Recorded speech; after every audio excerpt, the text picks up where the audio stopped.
Halo Witness Family, hari ini kita biasa ngobrol-ngobrol bareng lah di sini. Karena aku mungkin punya beberapa pertanyaan buat teman-teman yang ada di sini. Nah, kebetulan kan kita masih di edisi dapat rumah nih. Ya, buat Ko Budi dan Ko Andre juga di sini. Kita bakal ngobrol-ngobrol lah. Sebenarnya kalau kayak aku gini ya, Ko ya. Karena kan aku mikir ya, di umurku yang di usia 25-26 ini. Kamu masa masih umur 25, Wen? Iya, aku enak ngomongnya. Masih di umur segini aku kok. Ya zamanmu lah awal beli rumah. Tapi kan zamanku dan zamanmu kan hal yang berbeda. Seperti yang pernah dibahas di video Komudi ya sebelumnya, bahwa ya UMK dengan kenaikan udah berbeda gitu. Nah terus sekarang nih, kalau kayak aku nih mau beli properti. Cuma ya pastinya properti yang pertama ya, bukan yang idaman lah. Kalau idaman sih pengen yang Goldview kok. Kemarin aku udah lihat Goldview ya pengen sih. Tapi ya 20 miliar ya. Di KPR ini aja bingung aku bayarnya itu. Kamu bayangin ya kalau Goloview itu per meter misalkan ngomong 30 juta ya, Iya. atau 40 juta ya, atau 20 deh wis ngomong. Itu berarti kalau kamu bisa nabung 20 juta per bulan, nabung ya, Iya. bukan penghasilan ya. Iya. Terus tanahnya 1000 meter, berarti 1000 kamu butuh bulan. 1000 bulan. 1000 bulan itu berapa tahun? Berapa tahun ya sih? 100 tahun, Bro. Iya, sampai belinya gitu. Tapi kalau kamu dengan KPR, kamu bisa menghentikan waktu kenaikannya itu Iya. di sana. Loh, tapi kan kalau dihitung dengan 1000 itu kan itu kalau nggak naik kok masalahnya. Tapi kalau kamu KPR kan dia udah berhenti. Iya sih betul. Dia berhenti kan Iya, di situ. iya. Dia kenaikannya kan berhenti di Oke. sana. Ya. Oke, lupakanlah soal itu karena Oke. tidak belum saatnya, bukan tidak akan. Belum saatnya. Doa kan. Nah, tapi kan kalau aku sekarang ini kan mungkin pengennya tuh beli rumah kok. Cuma kan kondisiku adalah aku anak tunggal juga kan ya. Orang tuaku masih ada. Aku nggak tahu gimana step-stepnya sebenarnya untuk ambil rumah ini. Rencananya sih pengennya yang primary. Primary harganya mungkin sekitar 800 sampai 1 M. Nah, aku ada cari satu developer. Itu tuh menurutku oke, karena uang mukanya tuh cuma 5% kok. 5% udah aku lihat free PPN karena lagi di dalam periode free PPN, free BPHTB kok. 5%. Kan lumayan 5% dari 1 M 50 juta. Free biaya KPR sama free notaris. Nah, cuma aku nggak tahu nih, apakah itu bagus apa nggak sih, mungkin dari Ko Anda atau Ko Budi nih. Sebenarnya cocok. Kalau aku ngambil rumah pertama itu kan sudah tahun 2008. Berarti sudah 14 tahun lalu. Sebenarnya cocok jawab tuh Andri. Dia kan baru ngambil tahun lalu kan. Cocok dia. Tapi aku coba kasih pandangan. Aku tanya ambil kamu dulu kan sebelum ke Andri ya. Aku tanya ambil kamu dulu. Kamu lebih suka punya tanah gede satu atau tanah kecil-kecil tapi banyak? 1000 meter satu atau 100 meter tapi 10? Suka mana? Yang kedua kok, banyak tanahnya. Kamu suka yang kedua? Iya. Oke, yang kedua aku mau tanya nih. Kamu lebih suka rumah 1 lantai atau rumah 2 lantai? 2 lantai. Oke, tak tambahin lagi. Iya. 1 lantai tanahnya lebih gede, budget sama. Dengan 2 lantai tanahnya lebih kecil tapi bangunannya tingkat. Suka mana? Tanahnya lebih gede 1 lantai. Tanahnya lebih gede 1 lantai. Iya. Ya. Karena suatu ketika bisa dibangun gitu kan Betul, ya. karena tanah itu terbatas. Kalau bangunan tuh ada uang ya tinggal bangun ke atas. Ya. Tapi tren sekarang itu orang-orang lebih suka 2 lantai. Tanahnya lebih kecil nggak apa-apa daripada 1 lantai tapi tanahnya lebih gede. Karena kenyataannya seperti aku nih. Kenyataan rumah pertama itu yang nggak diapa-apain walaupun punya planning banyak.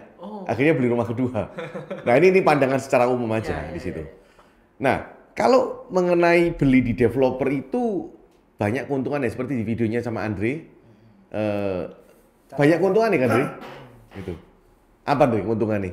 Yo dari segi cara bayar lebih gampang tuh, lebih dipermudahkan. Terus free-nya juga banyak. Secondary kan nggak dapat free. Free BPHTB, lain-lain kan di secondary kan nggak ada. Iya, iya. Terus kalau pertimbanganku ya, kalau di primary itu karena kalau kita KPR harusnya lebih gampang untuk Lebih di-approve. dimudahkan. Karena kan ada bank garansi. Ya. Bank garansi yang di kerjasama ya buat teman-teman tuh, bank garansi itu ada kerjasama antara developer dan si bank. Biasanya kalau amit-amit nasabahnya macet, si developer bisa beli beli bank garansi kan, buyback garansi lah gitu jadinya. Gitu, makanya lebih gampang di-approve. Makanya itulah alasan aku beli yang primary sebenarnya. Coba aku nggak ngerti nih, kan kamu berbicara soal waris nih. Nah, ini mau ngomong juga. Jadi kalau kamu mau beli properti sekarang waktu single, properti ini milikmu, bukan milik istri. Ya. Bukan milik bersama. Setelah menikah. Jadi properti ini didapat sebelum kamu menikah kan? Ya. Kamu beli tahun 2022. Lalu nikah 2023 nih. Ya. Diamini ya. Ya. Maka istri nggak punya waris. Nggak punya hak. Istri nggak punya hak atas properti yang pertama ini. Ini dulu aku nggak tahu. Jadi aku waktu beli rumah pertamaku itu aku belum nikah. Oke. Masih tunangan. Nah jadi rumah pertama itu istri nggak punya hak. Tapi anak punya hak. Nah jadi seandainya kamu setelah beli terus amit-amit meninggal gitu kan. Ya. Maka istri ini nggak punya waris. Dan kamu nggak punya anak, maka warisnya lari ke orang tua. Ada wasiat itu bisa? Bisa, bikin wasiat bisa. Tapi wasiat itu dibuat kan saat kita masih hidup. Nah wasiat itu kalau tidak digugat nggak masalah, bisa dijalankan. Oke. Tapi kalau digugat itu bisa Beda cerita lagi. bisa beda cerita. Oke. Gitu. Karena ini hukum waris yang sudah diatur oleh negara. Berarti kalau dia aman dong, dia kan beli Udah married. saat sudah married ya. Tapi kan lari ke ortu juga nggak apa-apa di Ya situ. betul. Nah, Cuma kan kita. tapi kalau ortunya nggak ada, ya lari ke saudara kandung. Kalau kan bukan tunggal kok. Oh ya, anak tunggal. Ya wasiatnya ke saya aja, ke aku. Tapi kalau secara warisnya. Maka setelah nikah harus segera punya anak. Setelah beli rumah segera kawin, segera punya anak. Oke. Kalau enggak wasiatnya nanti nggak ke situ. Termasuk ikut-ikut asuransi juga sama. Itu. Nah kalau misalkan sekarang kan posisi adalah belum menikah, terus aku beli rumah nih. Terus amit-amit aku nggak ada tiba-tiba. Orang tua juga nggak ada. Itu ke siapa aku jadinya? Nggak ada anak. Itu aku juga nggak tahu. Kelihatannya kalau nggak ada ahli waris ya ke negara. Ya, jadi tanah tak bertuan. Tanah tak bertuan ke negara. Itu. Nggak ada cara ngakalin di notaris gitu? Ya buat wasiat. Oh wasiat. Kalau nggak ada wasiat, ya wasiat kan baru boleh dibuka setelah orang itu nggak ada. Nah, aku masih belum ngerti sih wasiat itu seperti apa cara bikinnya. Wasiat itu ya datang ke notaris, lalu ngomong, ini asetku, jam tanganku ini mau tak kasihin siapa, bajuku mau tak kasihin siapa, udah ditulis semua sama notarisnya. Itu. Biayanya besar? Biayanya sih nggak besar kok. Oh berarti ya itu Bisa, jadi salah wasiat satu cara di mengakali ya. mengakali itu. Oh, cara seperti itu. Cuman bikin wasiat itu juga harus adil. Jangan sampai ada 3 anak, lalu 2 gak suka sama 1 anak, wasiatnya ke 2 anak, yang 1 gak dikasih, itu yang 1 ini karena tidak adil, dia bisa menggugat. Oke. Dan dia bisa dapat itu. Oke, berarti kalau waris ini ya segera mungkin punya anak ya, karena otomatis secara hukum negara nggak perlu notaris lagi kan ya. Secara otomatis dia akan langsung masuk ke anaknya ya. Ya karena kadang-kala kan orang pingin beli properti, beli apa kan supaya anaknya enak. Lah kalau nggak punya anak, Buat apa? nah kalau kamu mau beli properti untuk apa, Wen? Aku sebenarnya kan gini, aku ini bukan asli Surabaya ya. Buat teman-teman yang dengar, kalau kalian udah tau lah aku bukan Surabaya, aku dari Sumatera. Merantau ke sini kan bersama orang tua. Ya 4 tahun di Surabaya itu aku nyewa aku. Karena kan bener kalau kita nggak tahu lokasi, ya mau beli asal-asal beli jadinya ya. Dari situ 4 tahun menyewa ya sambil nyari properti. Nemulah di Surabaya Barat. Nah dari situ tinggal bersama orang tua. Nah cuma kan kalau aku nih punya yang tipikal ya, kalau bisa punya properti sini juga menyenangkan buatku sendiri gitu loh. Kayak ada rasa apa ya? Kebanggaan ya, meskipun ya nanti nggak tahu dipakai apa enggak ya, ada kebanggaan sendiri kita punya properti ya. Semua orang pengen lah kayaknya punya properti sendiri. Nah dan mungkin kalau kedepannya merit ya bisa tinggal juga kok gitu loh maksudnya. Makanya carinya yang sesuai kemampuan dulu kok. Tapi keren lah kalau anak muda sekarang umur 25 sudah planning mau punya properti, itu sudah menurutku udah good lah. Karena siap beli properti saat kamu berjuang dari nol, itu berarti kamu juga mengatakan dalam diri sendiri siap berkomitmen, siap untuk berkorban. Nah ini nggak banyak orang mau, makanya orang lebih suka kalau nunggu kamu beli properti harga misalkan 700 juta, itu kalau beli mobil sudah dapat mewah. Oh mewah kok. Kalau jadi ke atas kok itu. Kalau jadi properti cuman properti yang biasa. Iya betul. Kalau mobil ya mobil yang Fortuner ke atas. Tapi memang Wen, kalau mau beli properti itu ya saat sekarang ke developer itu paling tepat, karena developer itu banyak promo. Iya. Bebas PPN, itu dari pemerintah kan, 50% kan sekarang. Iya. Kalau tahun lalu 100%. Iya. Kemudian karena barang primary juga nggak terlalu banyak, nggak banyak developer launching saat pandemi, dia banyak ngabisin sisa stok, itu pasti banyak promo. Iya. Tapi saat properti booming, ya Ya. developernya ya hukum dagang berlaku kan. Hukum dagang. Betul. Sekarang itu menurutku saat tepat karena aku melihat juga bunga kan. Bunga salah satu perbankan kita kan juga ada yang murah banget ya. Di level 2 komaan dan itu aku rasa sepanjang kita sejarah ada bunga ya itu paling murah. Murah sekali. Dulu murah mungkin banget. kalau ulang tahun kayak kemarin aku ada ketemu dengan yang owner ya yang mau sudah beli rumah terus mau dijual tapi 10 tahun yang lalu. Dia bilang, "Aku dulu dapat bunga yang murah itu tuh 6% udah murah." Katanya. Iya. Sekarang jauh lebih murah gitu. Harusnya ya kamu bisa beli properti jauh lebih gampang menurut dia. Tapi kan pandangan lainnya adalah properti juga harganya naik nih. Di bawah bunganya FR bro atau ORI. Iya. Mana jadi kita punya duit 1M, taruh di bank, dapat bunga 5% ORI atau FR tergantung produknya. Ya.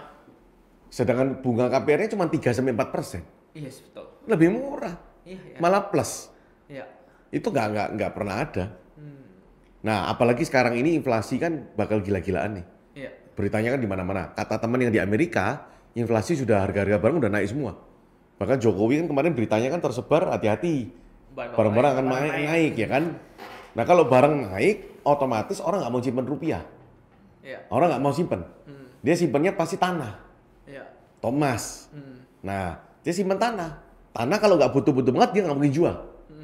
Bangunan, harga bahan bangunan impor, kontainer langka, impor pasti naik harganya.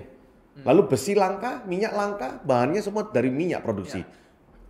Bahan baku produksinya. Jadi naik semua. Ya. Nah, jadi kalau kamu mau beli, terus PPN juga mau naik 11% bulan depan. Naik 1%. Naik 1%. Mau naik lagi, katanya mau dinaikkan lagi bertahap. Nah, jadi kalau memang mau beli, tapi yang penting kalau kamu beli harus ditinggali. Kalau rumah nggak ditinggali itu ya rusak. Betul. Itu. Ya rencana sih ya kalau bisa ya beli dekat-dekat rumah gitu. Dekat-dekat rumah. Ya tapi nggak tahu sih. Mungkin dari Ko Andre nih. Kalau Andre dia kan beli rumah nih kok. Ya kan belinya juga tidak murah dia belinya kok. Murah lah, murah banget. Ya, tidak murah belinya. Pasti penuh perjuangan nih. Kan dia sekarang kan cicil developer ya. Andre umur berapa Andre? Umur 29. Wih mantep, 28 beli rumah ya. Keren. 27 dia. 27. Udah 2 tahun dia. Oh. Cicil. Keren. Udah 2 tahun. Ini salah satu yang oke lah menurutku karena aku lihat teman-temanku yang sebenarnya Ko Andre juga nggak banyak kok yang berpikir untuk beli rumah. Dia Nyesel nggak beli? Enggak. Hah? Enggak lah. Kan belum naik harganya. Enggak lah Kak, nyesel. Kan buat ditabung masa depan. properti ngomong nggak sih setahun 2 tahun lah. Iya, nggak bisa Berasa tuh dihitung. 20 tahun kemudian ya kan. 10 tahun lah, 10 tahun paling tidak. 10 tahun mas pastian ada kenaikan. Ya 10 tahun lah. Kalau selama ditinggali nggak usah terlalu mikir kenaikan. Kan kita sudah dapat manfaatnya. Iya. Itu daripada sewa terus, sewa itu kan kita worry kan. Belum tentu diperpanjang, belum tentu ownernya mau, lalu naik, uang hilang. Tapi secara hidup kita nggak stres karena bayar sewanya kan murah. Iya. Itu. Tapi kalau nyicil kita stres, memang ada stresnya masih. Tapi tambah kaya. Iya, betul. Tiap tahun tambah kaya. Iya. Asal bisa ngatur financial planningnya ya. Nah, yang perlu teman-teman ketahui itu kalau misalkan kamu mutusin ngambil nih, terus kamu salah financial planning, kapan kamu harus lego rumahmu? Ya, ini kan prinsip finansial secara gampang ya.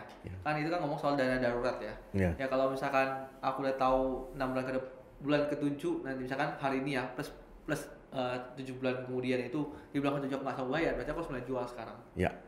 Karena aku butuh jual properti itu nggak jual kacang. Ya. Butuh waktu. Butuh waktu 1-2 bulan itu sudah cepat. Jual BU aja mungkin butuh waktu ya. Dan momentum. Betul. Properti itu kalau sudah lama dipasarin nggak laku. Betul. Maka kalau pertama itu kadang repot. Owner saat pertama kali dipasarin, banyak yang lihat, banyak yang nawar, dia merasa kemurahan. Iya. Justru itu momentum dia harus segera jual.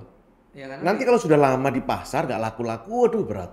Semua orang udah tahu image-nya apa, kayak cewek lah. Kok ini rumah kok nggak laku-laku, kenapa sih di sana? Kenapa sampai 3 tahun nggak laku-laku ya? Pasti ada something. Ya. Nah pasti jatuh harganya. Betul. Jatuh.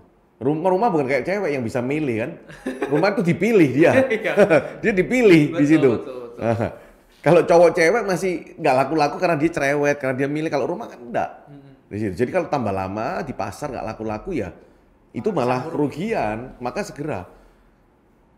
Nah, seringkali orang itu beli rumah itu maunya cuma untung. Betul. Nggak siap rugi. Padahal kalau beli barang lain, dia siap rugi. Iya, makanya orang sebutnya itu properti nggak liquid. Nggak liquid karena ownernya itu nggak siap rugi. Iya. Karena mindsetnya adalah selalu untung kan. Iya. Mobil padahal liquid dibilangnya kok. Contoh emas deh, kamu beli besok jual rugi pasti. Iya. Selisih kurs kan. Betul. Dolar juga sama. Iya. Properti juga sama. Hari ini kamu beli, besok kamu jual ya kemungkinan ruginya lebih tinggi. Kecuali dapatnya miring banget kan. Iya. Di situ kecuali murah banget, dan murah banget itu biasanya kan ada somethingnya juga. Apa karena orangnya kena bank, kena masalah, kena rumahnya hancur dan lain-lain. Satu dari berapa lah itu?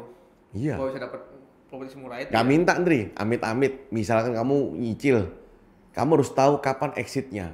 Iya. Karena kalau enggak tambah tutup lubang sini, tutup lubang sini, kali lubang kedua. Akhirnya properti itu yang tadinya yang waktu dijual masih ada sisa. Jadi habis. Bahkan minus. Itu. Jadi harus tahu kapan siap. Kalau kita udah nyicil, kita tahu, wah kita nggak mampu nih bayar. Tabungannya tadi 100 juta. Nyicil tiap bulan 10 juta.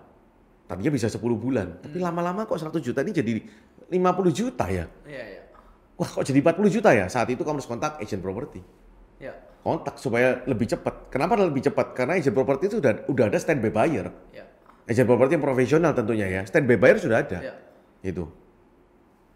Tapi ya memang sih kalau nyicil ini kan memang soal ada resiko ya. Iya. Mungkin ya kadang-kadang kita juga tahu dengan resiko sih. Aku nggak tahu resiko apa yang bakal terjadi, tapi aku juga melihat bahwa setiap orang yang mau memulai melangkah tuh pasti takut dengan resiko. Tapi aku nggak tahu resiko apa kan yang bakal terjadi kan. Karena aku sendiri kan belum masuk nih. Mungkin kok Andre lah. Tahu nggak dengan resiko-resiko yang kalau udah ngambil KPR ini? Resiko terburuk dan siap untuk lepasnya gimana? KPR ya resiko terburuknya ya diambil bank. Paling buruknya diambil bank. Iya betul. Kalau nggak usah bayar. Iya iya. Makanya kan orang harus siap exit karena siap dijual dulu sebelum nggak bisa bayar. Jadi apa? Dia jual dapat ya. Dapat selisihnya lah paling tidak. Dapat selisihnya. Itu pun kalau dapat. Bank kan juga nggak mau ngambil sebetulnya. Bank kalau ngambil kan nilainya jelek. Kalau sampai cacat bayar, gagal bayar, berarti bank ini kan apa tuh namanya? NPL-nya tinggi kan? Iya. Berarti dia gagal untuk menilai kenapa sih A ini kok jelek. Ya. Nah, jadi sebenarnya kalau kita sudah mulai susah nyicil bank, nego ke bank. Diskusi datang. Sebelum dilelang sebenarnya diskusi, apakah bayar bunganya aja, apakah diperpanjang lagi karena ada masalah. Yang penting jangan bohong. Ya. Ngomong apa adanya di situ. Ya. Nah, dari situ terus bantu dia jualin. Ngomong, "Pak, tolong bantu jualkan." Nanti dia kontak agent-agent yang dia kan tahu track recordnya agent-agent, dia kontak di situ. Ya. Atau kita kontak agent-agent juga. Itu. Harusnya ya. Itu meminimalisir resiko, Bro. Betul betul. Di sana. Meskipun ya ada indikasi seperti itu ya, tapi kita harus siap juga sih sebenarnya. Tapi pada waktu prakteknya nggak gampang. Karena jual properti itu banyak orang nggak pengen tahu orang tetangga. Iya. Apalagi kalau psikologinya baik, jual properti itu toh santai aja dia. Ya. Tapi kalau dia psikologinya buruk, jual properti itu bisik-bisik, Bro. Tetangga jangan sampai tahu. Karena psikologinya dia itu kan butuh uang. Ya. Jadi dia merasa Kesan buruk sama tetangga. Ada something. Iya. Tapi apakah itu berlaku untuk golongan rumah yang satu yang ke bawah kok? yang namanya gengsi, gosip tetangga, khawatir itu semua, Bro. Tergantung psikologi orang itu. Kalau psikologinya lagi jelek, diliatin orang aja dia bisa mikir ini pasti gina ini. Betul. Tapi kalau psikologinya lagi baik, diliatin orang keren ini aku. Tergantung dia psikologinya dia. Okay. Makanya kalau jual properti psikologinya lagi jelek itu nggak enak. Mindsetnya nggak enak di situ. Iya. Nggak enak. Makanya jangan sampai kamu jual rumah saat kamu udah kepepet. Itu udah pasti nggak karu-karuan. Makanya kalau sebelumnya. Iya. Makanya sih sekarang kan lagi kita coba buat sharing buat teman-teman juga ya, karena kan percayalah beli properti itu gampang mau belinya, prakteknya yang susah. Apalagi kan masuk ke perbankan untuk dapat fasilitas kredit ya. Pastinya kan memerlukan track record yang bagus lah. Track record ya. Itu harus diatur mutasinya juga. Mutasinya harus diatur, jangan sampai mutasinya jelek. Iya, apalagi yang pengusaha. Ini udah 20 menit kita ini. Wah, yang pengusaha ya perlu diatur juga. Omsetnya dan sebagainya supaya tersebar kemana-mana. Jadi pada akhirnya kan gampang untuk di-approve ya. Mungkin ada tambahan kau Budi untuk penutup. pengetahuan tentang properti, pengetahuan tentang finansial, mengenal notaris dan agent properti yang profesional itu penting menghindarkan kita dari dibohongi saat membeli properti ya. Kemudian membeli properti di usia muda itu jauh lebih baik karena bank-bank itu nyicilnya tenornya bisa sampai 20 tahun. 25 kok. 25 tahun bisa, tapi kalau sudah umur nggak bisa. Jadi manfaatin. Apalagi kalau masih single kayak Wendy, resikonya apa? Paling cuma makan Indomie tiap hari kalau bisa. Tapi kalau sudah punya anak kayak Andre, kayak aku, ya kan, itu resikonya banyak dipertaruhkan. Tambah tua itu katanya, tambah tua itu kita tambah berhati-hati. Saya dulu nggak percaya. Sekarang tambah tua juga, tambah hati-hati ya kan. Karena gitu. Yang kalau masuk jurang, kita bawa orang nih buat jurangnya. Betul. Kalau kamu malah makan Indomie, Wen. Cuman berapa toh nasi telur ceplok, cuman berapa ribu rupiah sehari kan? Kalau kan? penyetan aja udah yang tempe tahu telurnya tiap hari, telurnya sendiri ya goreng sendiri. Iya, makanya kayak Sultan Kevin yang di Winmax ini kan uangnya utuh dia. Iya. 100% cuma bayar bensin sama pulsa. Gak ada ininya. Gak ada. Itu. Okay. Iya. Belum ada beban. Belum ada beban.